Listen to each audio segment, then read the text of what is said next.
आता वळूयात विविध क्षेत्रातल्या टॉप 9 घडामोडींकडे। सुरुवातीला टॉप 9 राजकीय बातम्या।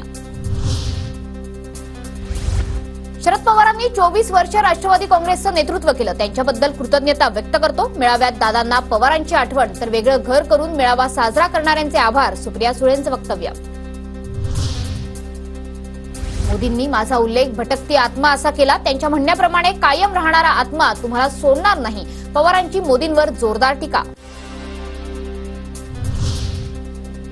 वर्षभरापासून मणिपूर शांतीची वाट पाहत आहे, मणिपूरबाबत विचार करणं कर्तव्य, मोहन भागवतांचे सरकारला खडे बोल।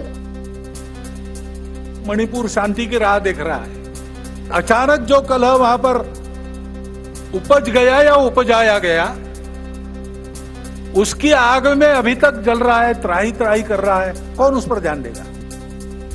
सुनील तटकरेंनी पक्षाची लाज राखली, त्यांचं अभिनंदन। अजित पवारांचं वक्तव्य, तर अधिवेशनानंतर एनडीएचा आकडा 300 पार जाऊ शकतो, अजित पवारांचा मोठा दावा।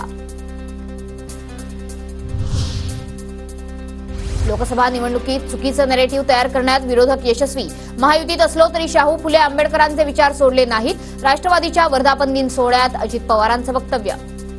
शाहू फुले आंबेडकर विचारधारा कदापि आपला पक्ष सोडणार नाही, जोपर्यंत चंद्र सूर्य अस्तित्वात आहे तोपर्यंत घटनेचे शिल्पकार डॉक्टर बाबासाहेब आंबेडकरांचं संविधान कोणच मायेचा लाल बदलू शकत नाही। शिंदे गटाचे ठाण्याचे नवनिर्वाचित खासदार नरेश म्हस्के आज राज ठाकरेंची भेट घेणार, शिवतीर्थ या निवासस्थानी भेट होणार।